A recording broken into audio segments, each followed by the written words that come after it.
जिन्होंने योग सिद्धि प्राप्त की है उनके पास जाओ, उनके पास योग रूपी अग्नि मिलेगी। वो अच्छे बुरे कर्मों के ढेर को अपनी योग रूपी अग्नि से जला दे। दोनों से तुम छुटकारा पा जाओगे तो तुम्हारी आत्मा निवृत्त हो, तब इस जीवात्मा को जीवन दान मिलेगा। नहीं तो इसी तरह से जलने की मरेगी, जलने की मरेगी, और इसके लिए कोई कुछ नहीं करता। तो असली चीज यह है, हमको जानने की जरूरत है। हर एक किसी को कर्म करने का अधिकार सबको मिलेगा। हिंदू हो, मुसलमान हो, सिख हो, ईसाई हो, छोटा बड़ा हो, पढ़ा लिखा हो, अनपढ़ हो, सबको समान रूप से भगवान की तरफ से अधिकार मिलेगा। उसने अपनी तरफ से छोटे बड़े के लिए कुछ नहीं रखा, अधिकार दे दिया। अब उससे जो भी तुम जमा करो, बुरे काम करके बुरा जमा कर लो, अच्छे काम करके अच्छा जमा करो, उसका आपको कर। लेकिन अधिकार तो उसने समान रूप से बराबर दे दिया। कोई भी आदमी अच्छा से अच्छा काम कर सकता, कोई भी आदमी बुरा से बुरा काम कर सकता, और उसका वो भोगता हो। तो भगवान ने छोटे बड़े की बात नहीं रखी, उसने तो एक अधिकार की रखी, और उसने कह दिया है ब्राह्मण हो, क्षत्रिय हो, वैश्य हो, ये हो, वो कोई हो, जो ये काम करेगा उसको ये सजा मिलेगी, ये काम करेगा उसको ये आराम मिलेगा, और ये काम छोड़ करके ये काम करेगा तो जो आत्मा जगेगी, फिर उसको मुक्ति और मोक्ष मिलेगी। सब कुछ आपके ऊपर निर्भर है। अब गीता रामायण पुस्तकों को मानो मत मानो। तुम उनको कहो कि बुरी है, तुम उनको कहो अच्छी है, तुम्हारे कहने से न बुरा हो जाएगा न अच्छा हो जाएगा, जो है वही रहेगा। रामायण को बुरा कहो, अच्छा कहो, गाली करो, प्रशंसा करो, वो उससे आप बोध है। कर्म क्षेत्र मायावी बाजार में कर्मों का अधिकार दिया, उसका विवरण है, उसका बखान है कि ये करना ये नहीं करना। अब तुम्हारी समझ में ना आए तो करो, मना कौन करता? उसका भी आप जमा हो जाए, फल तो आपको मिलेगा, उससे तो आप छूट नहीं सकते। और वो थोड़े दिन का अधिकार कि भाई इतने 5 साल का, चलो 10 साल का, चलो 20 साल का, चलो 50 साल का, चलो 80 साल का, बाद में अधिकार ले। फिर आपके हाथ में अधिकार खत्म हो जाएगा, भोगोगे, फिर अधिकार नहीं रहेगा। बड़ा भारी कर्मों का राज है, और बिना योगियों के, सिद्ध पुरुषों के, ज्ञानी पुरुषों के इसको कोई समझा नहीं सकता। हम लोग इस समझ और शिक्षा से लाखों को दूर चले गए, और मायावी बाजार में दांत निकाल करके रो रहे, चारों तरफ चिल्ला रहे। वो उस पर खींचता है, वो उस पर खींचता है, वो उसको बुरा कहता है, उसको बुरा कहता है, वो उसको मार रहा, उसको मार रहा। लेकिन काम किसी का सिद्ध होने वाला नहीं है, काम किसी का पूरा होने वाला नहीं, इच्छा किसी की पूरी होने वाली नहीं है, संतुष्टि इससे होने वाली किसी को नहीं। कुछ भी कर लो आप। तो ये मायावी बाजार, जो माया अपना जाल चारों तरफ बिछाकर और ठग लेती है, तो आप लोग ठग गए। ये बचत महापुरुषों के समीप जाकर जब आपको संदेश मिलेगा, तो ये मालूम होगा कि वास्तव में हम लोग लुट गए, हमारे पास कुछ भी रह नहीं गया। ना कोई शारीरिक शक्ति है, ना कोई मानसिक, ना कोई बुद्धि का ज्ञान है, ना आत्मा, ना वाणी की शक्ति, ना सुनने की शक्ति, देखने की, इस सब से छीड़ हो चुके हो। और इंद्रियों के जितने भी सुराग दरवाजे हैं, सब ये दुर्गंध दूर हो गए। क्या आपकी समझ में आए? कुछ नहीं। इसलिए जब महात्माओं की शिक्षाएं लोगों को जगह जगह, गांव गांव, स्थानों स्थानों पर, तीर्थों तीर्थों में मिलती रहती थी, तो लोग सावधान रहते हैं, अच्छाई बुराई को पता, और कर्मों पर, अच्छे कर्मों पर और सात्विक सेवा पर विश्वास कर, और भगवान पर भी विश्वास कर। लेकिन अब तो ये सब खत्म कर दिया गया, कहीं कुछ नहीं है, खाली एक ही बात, पेट भरो। तो वो भी अगर मान लो पेट भरो, ठीक है पेट भर लो, लेकिन जो कर्म है लिया दिया वो तो आपको देना पड़ेगा। जिससे ले लोगे उसको देना, जिसको सताओगे सताएगा, जिसको धोखा दोगे वो धोखा खाओगे, जिसके साथ बेईमानी करोगे बेईमानी तुम्हारे साथ की जाएगी। तुम किसी को मारोगे काटोगे तुम्हारे मारेगा, तो वो तो बचने वाले नहीं। और ये सब घटना चारों तरफ व्याप्त है। और जब ये शिक्षा दी जाती है कि भाई वेदों की तरफ से, रामायण की तरफ से, गीता की तरफ, भागवत की तरफ से, ऋषि मुनि, महात्मा, साधु संतों, योगियों की तरफ से मनुष्य को एक ही रूप में भेजा गया। वहां कोई दूसरा ज्ञान दूसरे के लिए नहीं।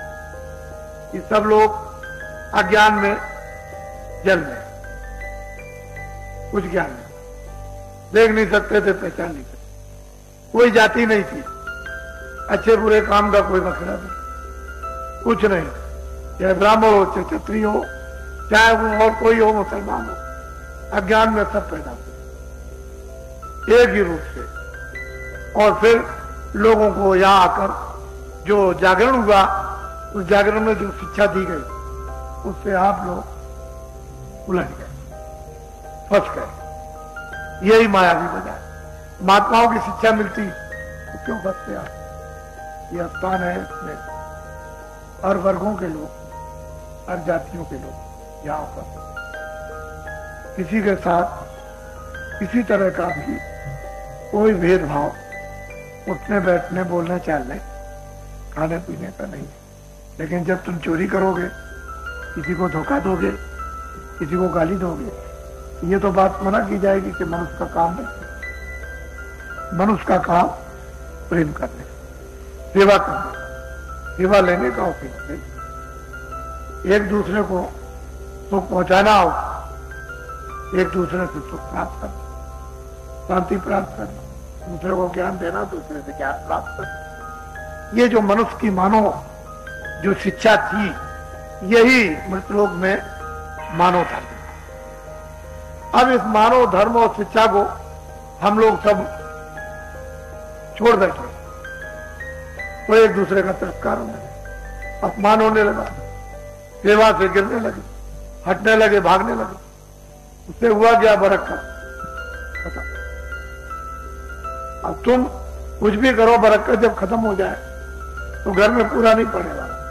लेकिन जब सेवा करते रहते थे, सम्मान सत्कार, मोहब्बत, प्यार, एक दूसरे को आराम देना, ये जब लगे रहते थे तो बरकत। आप कुछ भी कीजिए, कमी नहीं होती। खेती में, दुकान में, दफ्तर में, उन कामों से आपको कमी नहीं पड़ती थी। बाल बच्चों के बीच में, समाज के बीच में ये समझते थे कि पता नहीं कहां से क्या भगवान ईश्वर दे रहा, और ये सब हो रहा है। लेकिन जब आपने आसरा और आधार और विश्वास छोड़ दिया, सब कभी अब बरकत नहीं, तो पूरा नहीं पड़ता। तो शिक्षा की कमी थी, मानव शिक्षा को जानने की जरूरत थी, उसको आप लोगों ने छोड़ दिया। और वह लूट मार, गाली गलोच, ये सब करो और छीनो जब तो इससे पूर्ति हो जाएगी, इससे पूरा हो जाएगा। हमारे पास बहुत शिकायतें आती हैं। 2 बीघा जमीन ले ली, मकान भी ले लिया, जानवरों की जगह भी ले ली, जबरदस्ती घर से निकाल दिया। यहाँ कई लोग आए हुए, घर से निकाले गए, लोगों ने जमीन ले ली। अरे भाई प्रारब्ध है, वो अपनी प्रारब्ध लेकर यहाँ आ गया, यहाँ से दूसरी जगह चला जाएगा, प्रारब्ध चली जाएगी, तीसरी जगह गया, उसका जितना समय है वो पूरा हो, और तुम्हारा भी समय वहां पूरा हो। ये तो भ्रांतिक यानी मतलब यह है कि तुम्हारी तृष्णा थी कि जमीन मकान जानवरों की जगह ले ली, लेकिन तुमको भी छोड़ के जा, और वो तो छोड़ दिया, वो जहां जाएगा वहां से चला जाएगा। तुम्हारा भी गया, उसका भी चला, न तुम सुखी न वो सुखी। तो ये सब चीजें नहीं थी। एक ईमानदारी थी, एक मानवता थी, मानवता का एक ज्ञान, और फिर संतोष, धैर्य, विवेक, विचार था। तो आदमी उससे अपने आप को संभाला रहता था और समाज परिवार सुचारू रूप से था। लेकिन जब ये सब खड़बड़ी हो गई तो खत्म, अब सब चिल्ला रहे थे। एक बात से रोना धोना हो तो कहा भी जाए, नाना तो समाज में, उस घर में, उस परिवार, बच्चों के द्वारा, बच्चियों के द्वारा, माता पिता, पति पत्नी के द्वारा, पिता पुत्र के द्वारा, अड़ोस पड़ोस के द्वारा, एक झंझट, अनेक रास्ते खुलते। वही आकर के जब आप पहुंचोगे तो वो रास्ते खत्म हो गए, तो चले जाओ, कुछ मिले जुलेगा नहीं। अंत में फिर वही लौट करके आना पड़ेगा। ऐसी मेहनत, परिश्रम और समय जो व्यर्थ निकल जाए, चला जाए, फायदा क्या है? कुछ तो अपनी जगह पर आओ और महात्माओं की फिर से मानव शिक्षा, मानवता और आध्यात्मिक धर्म को फिर से उसको ग्रहण करो। जब ये फिर पुनः सूत्रपात, मानव की शिक्षा, मानव धर्म, अध्यात्मवाद के ये शुरू हो जाएंगे, तो फिर अपनी जगह पर लौट करके लोगों को सुख शांति, समृद्धि, खुशहाली, संतुष्टि, एक दूसरे से मोहब्बत और प्यार मिलेगा। हमने भी समय देखा था, छोटी छोटी जातियों के लोग थे, गांव के बाहर भंगी रहता, भाई तुम्हारे पास खाना पीना बच्चों के लिए है? तो कहते थे सब कुछ है, हम सबके घर से ले आए, सबके खेतों से ले आए, हमारे पास बहुत, कोई कभी नहीं, मालिक की दया। वो भी मतलब ये उसकी दया समझता था। और आज सबके बीच में बैठ गए और सब लोग कहते हो कुछ नहीं। तो मालूम ऐसा होता है कि आपने अपने अपने सभी कामों को छोड़कर भगवान का विश्वास खत्म कर, मानवता को खत्म कर, और पशुता, जब आपने रास्ता अपना लिया तो बुद्धि का ज्ञान। अब किसी को मारो, किसी को खाओ, किसी को लूटो, अब वो मनुष्यता की बात नहीं रही। और ये आप इरादा भी आप छोड़ दीजिए कि जो रास्ता लोगों ने अपनाया उससे हमको सुख शांति खुशहाली मिलेगी, कभी नहीं। ढिंढोरा पिटता रहेगा वो तो, खाल जब खड़ी कर दीजिए तो उसमें लकड़ी मारिए तो आवाज तो होगी, तो वो ढिंढोरा पिट रहा, बाकी होने वाला कुछ, फिर अपनी जगह पर लौट के आना। तो ये आश्रम एक दिन दो दिन का तो है नहीं। कृष्णानगर में आश्रम था, वो 53 में उसकी शुरुआत हुई थी और इसकी शुरुआत 64 में हो गई। यहाँ ये 64 से चल रहा, तो काफी समय हो गया, एक दो दिन। ठीक है, आप लोग नहीं आए होंगे इसलिए आपने सोचा होगा कि बाबा जी का कहा, लेकिन कोई हिंदू मुसलमान या छोटा बड़ा ब्राह्मण क्षत्रिय वैश्य या कोई हरिजन या अन्य कोई जाति का ये नहीं कह सकता है कि किसी भी मनुष्य की कोई बुराई की जाती है। कोई आदमी इसमें मीन मेक और दखलंदाजी नहीं करता। यहां इस तरह की समान मानवता की शिक्षा और अध्यात्म। अब ये जरूरी है कि बीमार उसे उपाय बताया जाएगा। उपाय का मतलब परहेज। तो परहेज बताने वाला कोई आपके साथ में अन्याय तो नहीं करता कि तो ये इच्छा है कि अपने परहेज बता दिया और परहेज के साथ ये दवा दे दी, तो परहेज भी कर लो, दवा भी खा लो, तो तुम अच्छे हो जाओ। कि तो अंदर में आंतरिक इच्छा यह है कि मरीज परहेज और दवा खाकर अच्छा हो जाए। तो महात्माओं की इच्छा यह है कि ये परहेज है और ये दवा है, इसको सेवन करो और ठीक हो जाओ और तुम मनुष्य हो जाओ, मानो धर्म अपना लो, मनुष्य की शिक्षा मिल जाए, तो फिर अध्यात्म भाव ये अंकुर तुम में जाग जाए और तुम अपनी आत्मा का कल्याण कर। तो हमने तो किसी के साथ अभी तक कोई भेदभाव रखा नहीं, जो भी आया उसको बहुत सुगम, बहुत सीधा मनुष्य मंदिर में आत्मा के जगाने का मार्ग रास्ता गोपनीय है और आत्मा परमात्मा का भेद उसको बताया। और जो लोग लग गए करने लगे उनको मिलने लगा, और जो नहीं करने लगे उनको नहीं। ये तो करने पर है, करोगे पाओगे, नहीं करोगे नहीं पाओगे। और जितना करोगे उतना ही मिलेगा, ज्यादा करोगे ज्यादा। उसका भी उपाय है, मन बुद्धि चित्त अंतःकरण, काम क्रोध लोभ मोह अहंकार, इसका भी परहेज है। अगर उसको भी नहीं समझ पाओगे और परहेज काम का, क्रोध का, लोभ का, मोह का, अहंकार का ये परहेज नहीं करोगे तो फिर आपको कुछ नहीं मिलेगा। ये काम का परहेज, ये क्रोध का परहेज, ये लोभ का परहेज, ये मोह का परहेज, ये अहंकार का, ये परहेज है। ये बुद्धि का परहेज, ये मन का परहेज, ये इंद्रियों का परहेज है, ये चित्त का परहेज, ये है तुम्हारी आत्मा का परहेज। इसको करोगे तो बस दवा खाओ, ये कर लिया तो काम हो जाए। उसके साथ वो जड़ी दे देंगे, बूटी दे देंगे। एक तो परहेज, फिर बूटी ले ली और बूटी का उपयोग किया तो जल्दी से रिद्धि सिद्धि और शक्ति प्राप्त हो जाए, काम आपको होने लगे। लेकिन तुम परहेज किसी चीज का करोगे ही नहीं तो कैसे काम होगा? और तो ये माया भी बाजार है। ये तो मतलब ये है कि यहाँ सभी रोगग्रस्त, रोग पीड़ित, सभी लोग रो रहे, चिल्ला रहे, चित्त के बीमार, मन के बीमार, बुद्धि के बीमार, काम के बीमार, क्रोध के बीमार, लोभ के बीमार, और ये अहंकार आसान बीमारियां हो गई। और ये बिना महात्माओं के जान दूसरा कोई इसको दूर नहीं कर सकता।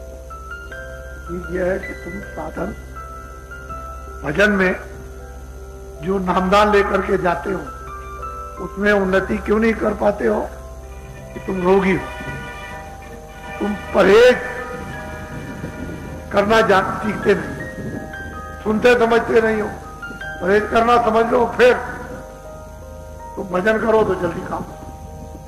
परहेज करोगे नहीं और चिल्लाओगे कि मैंने भजन किया और कुछ मिलेगा नहीं तो अविश्वास हो जाएगा। तो अविश्वास तो पहले भी था, अब भी और आगे भी रहेगा। क्यों? कि तुमने परहेज किया ही नहीं, और परहेज के साथ तुमको जो बूटी दी गई तो उसका सेवन नहीं, तो आपको क्या मिलेगा?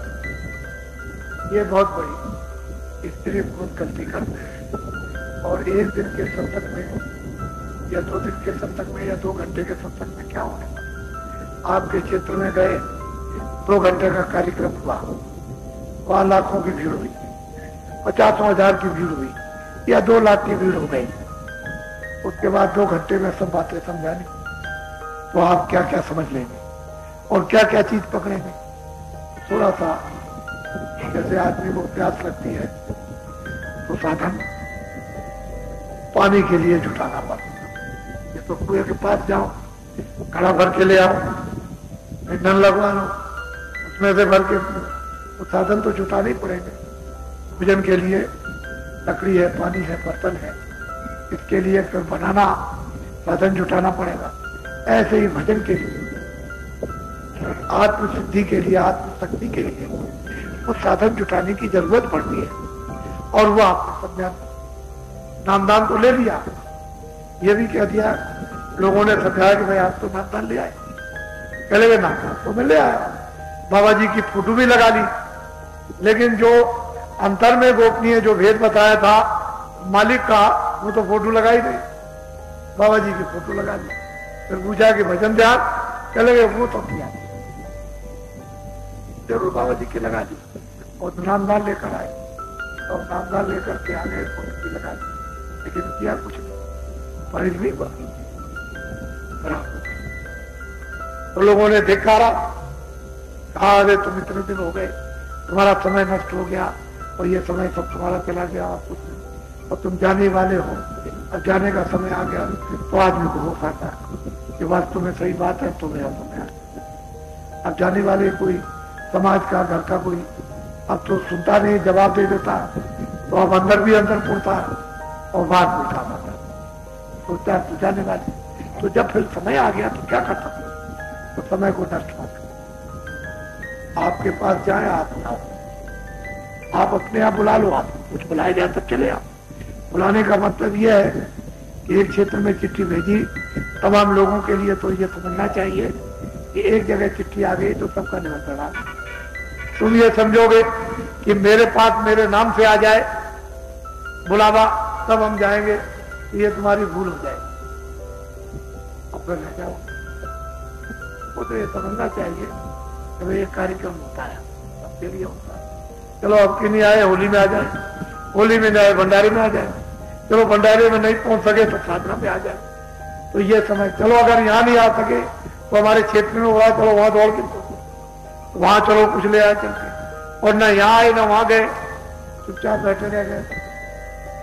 समय आपका, ये बड़ी सतर्कता है, तब आपको ये पता चलेगा कि परहेज क्या है।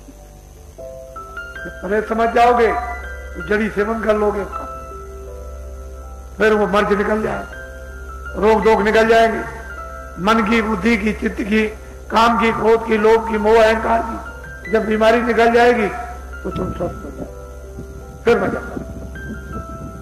जैसे कि पैसे रह गए और बात ऐसे समय करें। इन दिनों में ऐसा मत समझना कि 2 ही टाइम सत्संग होगा, ऐसा भी समझना कि जब ऐलान होगा तो कोई दूर तो हो नहीं, हट फौरन ना कहा कि आधे घंटे के अंदर में हाल के अंदर आ जाओ, तो फौरन मत निकले और हाल मत करो। तो ऐसा नहीं है कि मतलब सुबह ही शाम होगा, बीच में कभी भी आपको बुलाया जा सके और कुछ ना कुछ आपको दे दिया जाए, तो इसके लिए हमेशा होशियार आओ। मैं ये नहीं कहता कि आप मथुरा मत जाओ, कुछ लोग आते हैं इच्छा करके कि चलो भाई बाबा जी की बात भी सुनेंगे और मथुरा भी गए, मथुरा भी देख आएंगे, तो देख आओ। तो वो तो मतलब ये 1 दिन 2 दिन देख आइए आप। मान लो कि सुबह गए शाम को हाजिर हो गए, चलो मतलब है देख करके लौटे आए, दूसरे दिन तो रहो। तो मैं मना थोड़ी करता हूँ कि आप मथुरा मत जाओ, इच्छा है आपकी देख आओ, लेकिन आ जाओ, जिस काम के लिए आए वो काम होना चाहिए आप। और फिर आए और लौट के चले गए तो उधर का भी कुछ नहीं हुआ, इधर का भी। कल लौट गए, बाबा जी से नामदान लेने गए थे कि भगवान का भजन करेंगे, और वहां 7 दिन तक भंडारे में, या मतलब यह है कि 5 दिन तक होली में वहां रहे और साधना सेवन में, और नामदान नहीं मिला, और नामदान यहाँ रोज होता रहा। तो इसके माने आपने बड़ी भारी गलती की कि आपके सिर पर भारी पापों का बोझा आ गिरा, कि आप ऐसी चीज से वंचित रहे, और जिस काम के लिए आए वो निश्चित रह गए। तो ये आपके ऊपर की बात, जो बांटने वाला वो तो बांटता ही है, वो तो आपको देगा ही। तो इसलिए यहाँ आप आए हुए हो कि हमारा मन, हमारी बुद्धि, हमारा चित्त, हमारा शरीर, हमारी आंखें, हमारे कान, हमारी वाणी, हमारा मन, या हमारा कुछ शुद्ध, कुछ पवित्र हो, तो उसका महात्मा कुछ ना कुछ उपाय रखे। अब ऐसा करो, यहाँ सब लोग बैठेंगे तो तुम सबके बैठने के लिए सबका पुण्य लो, थोड़ा सा ले लो, झाड़ू लगाओ, तो सब लोग बैठेंगे आकर के, तो जरा जरा सब पुण्य आ जाएगा।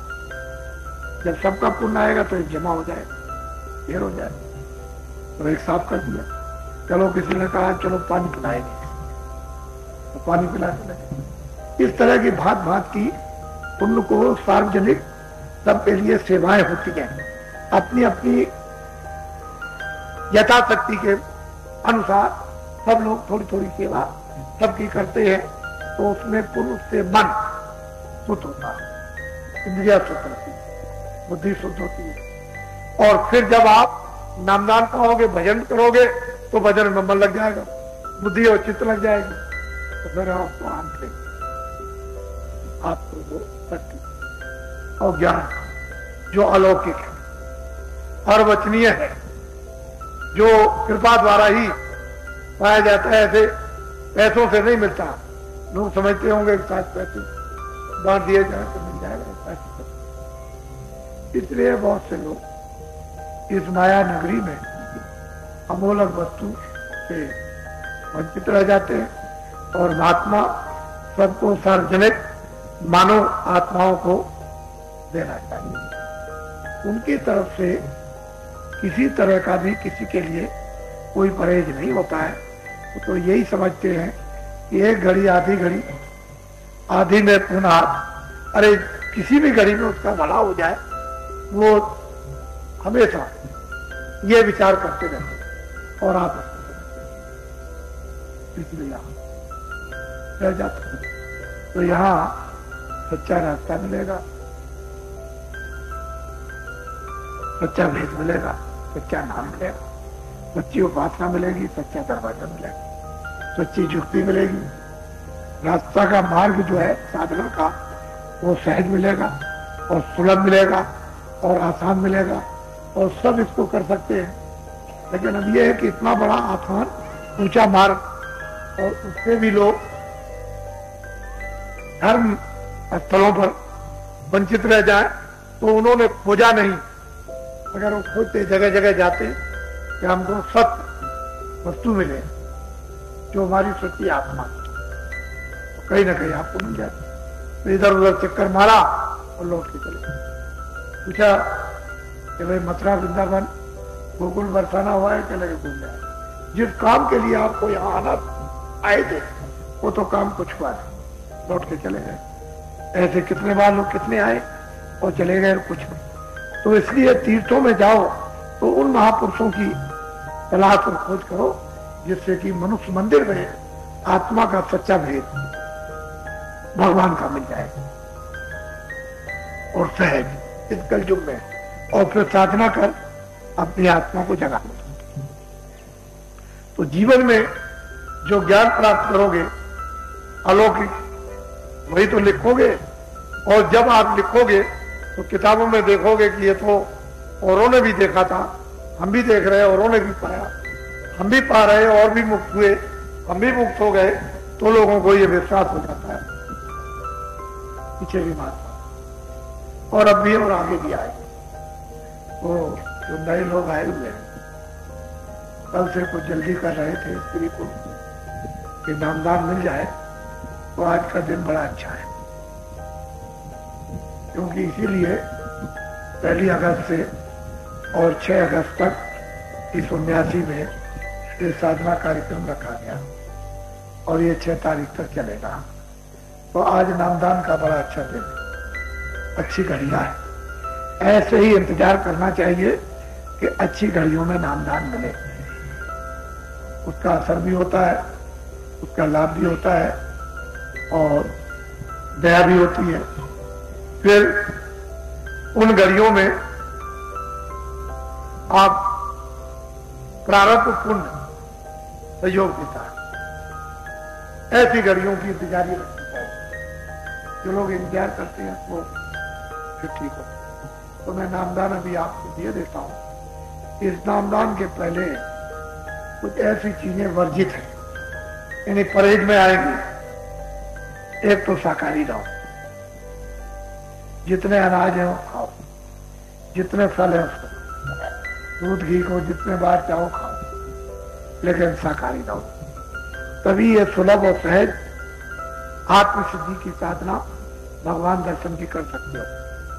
अगर आप परहेज नहीं करोगे तो नहीं कुछ होगा, एक बात। दूसरी बात यह है कि मैं तो बीड़ी पीता नहीं, मैंने तो कभी बीड़ी पी नहीं है, एक बात।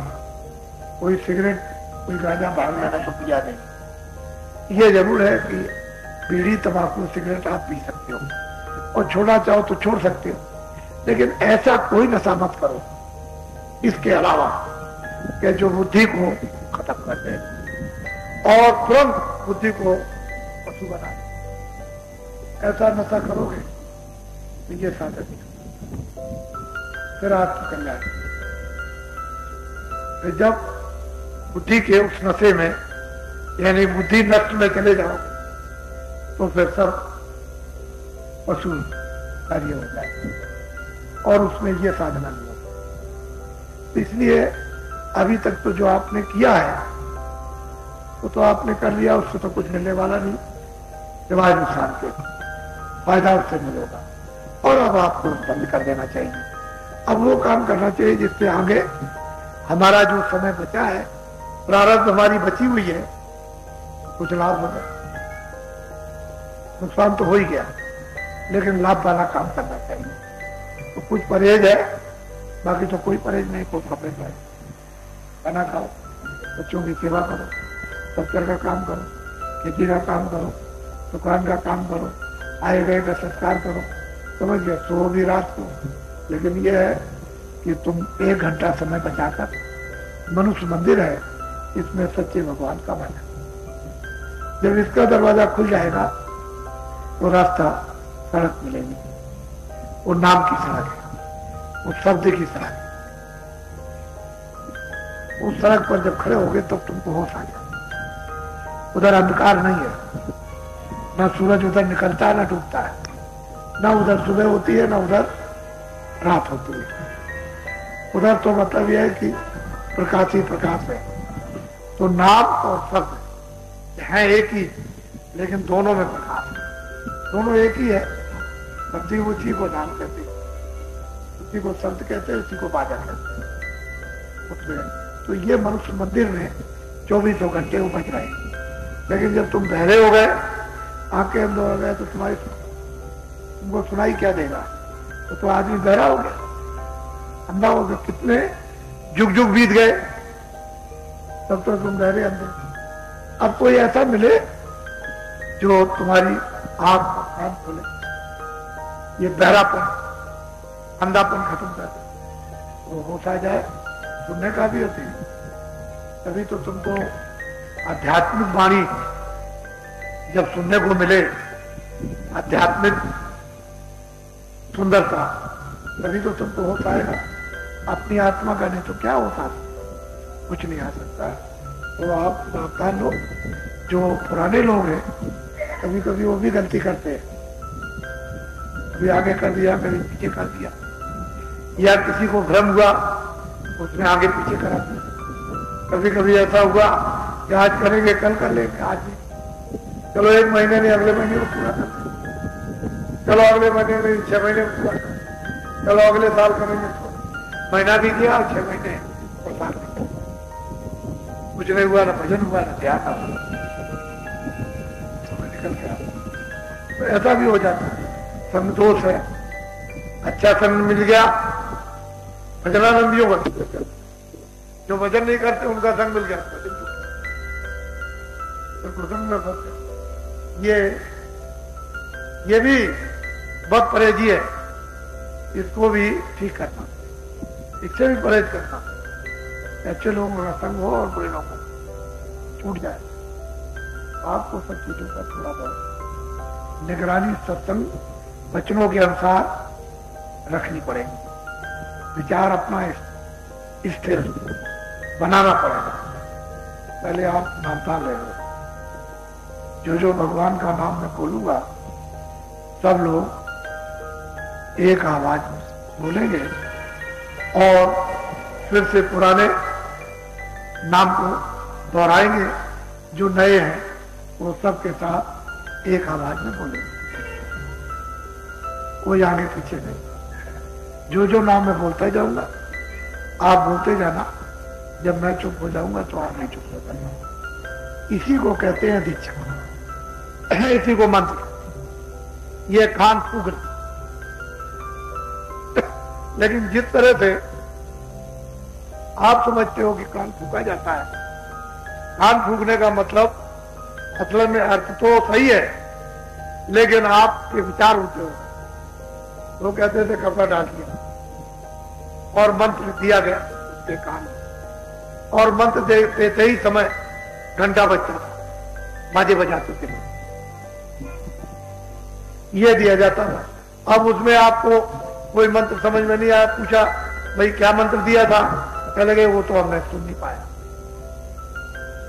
असल में बाजे बजते थे, मतलब उसका यह था कि जो नाम धुनी हो रही थी भगवान के नाम की, उनमें बाजे बज रहे थे, वो आपको मंत्र दिया गया था कान में, लेकिन उस आवाज से आप पहचान सकते जो बाहर के बाजे। इसी तरह से अंदर में भगवान के बाजे बज रहे हैं और उन बाजों को बहुत ही ध्यान देकर जो महात्मा बताएंगे उससे सुनना पड़ेगा, तो आपकी समझ में वो मंत्र आ जाएगा।